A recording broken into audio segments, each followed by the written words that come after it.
There's a topic that I bring up periodically in these audios because I just seem to think it's important to us to remember because it happens often in our lives.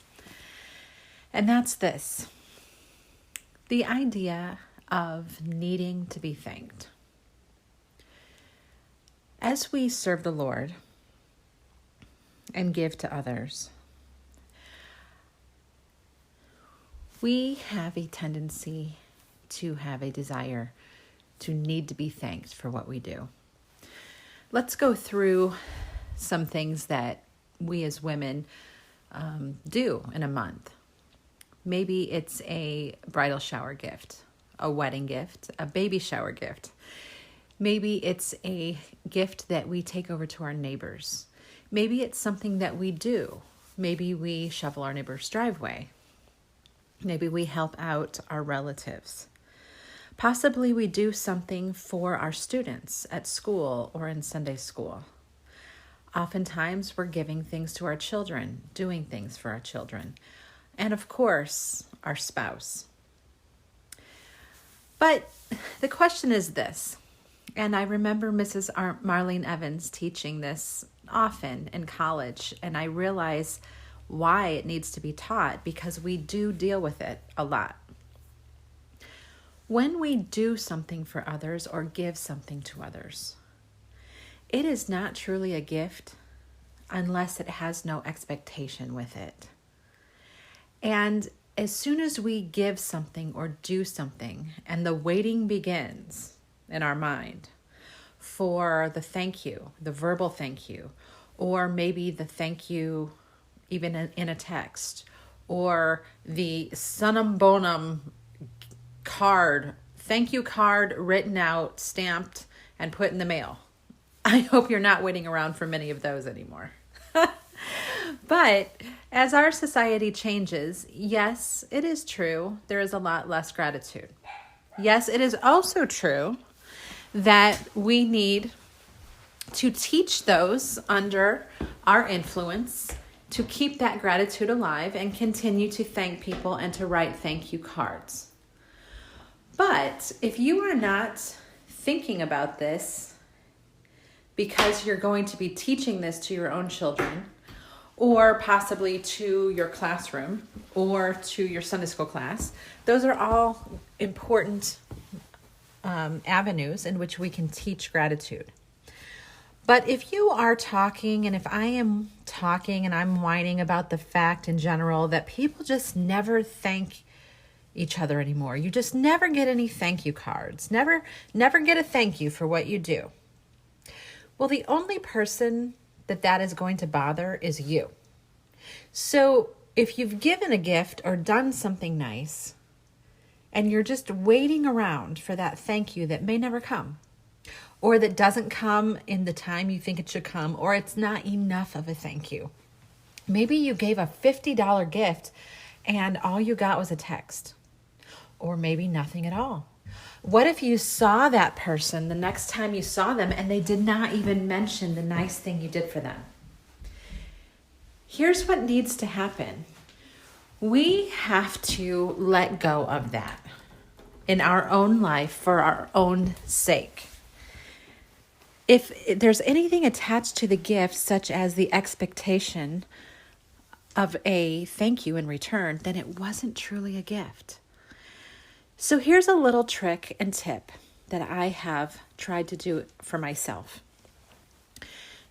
No, I don't think in our human body that we are ever going to get to the perfection of the passing thought of thinking we want to be thanked or desiring to be thanked. We are created after God's image, and He definitely wants our gratitude. It is not wrong to want that, but it is wrong as humans to continue to expect that to the point where it brings us bitterness or bad feelings to someone for whom we've done something or given something. If your expectation is causing you to change or lower your amount of giving to others, then it has become too high of an expectation in your life. Here's a little tip.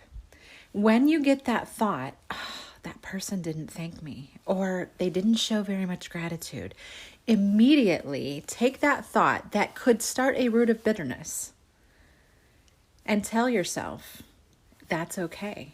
I do not need that. And remind yourself that you don't do things in order to be thanked.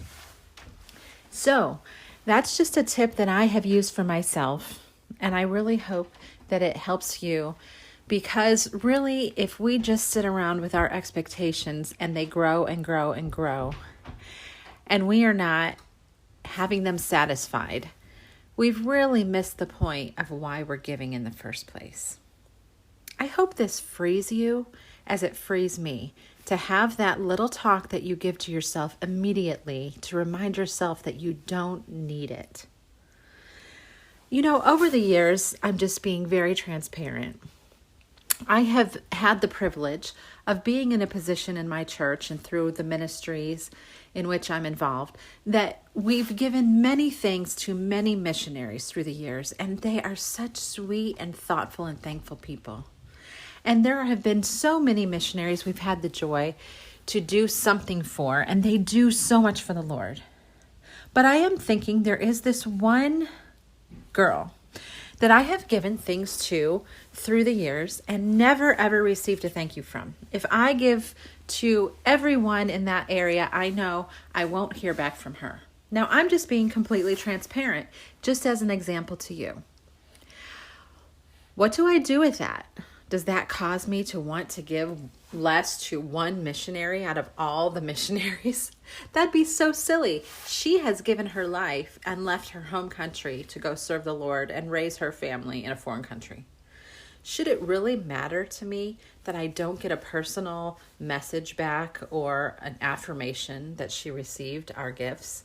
No, it shouldn't matter. In the grand scheme of things, it shouldn't. So if that thought pops into my head, I use my 10-minute phrase on myself.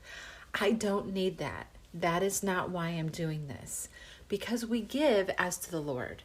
Every single thing we give to our spouse and our family and to others, to our neighbors, to missions, to the elderly, to orphans, it is all for the Lord.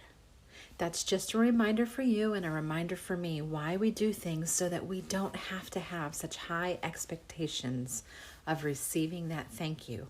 We never want to let a root of bitterness spring up in our lives. Have a great week, friends. Let's love God through loving others. Walk in love.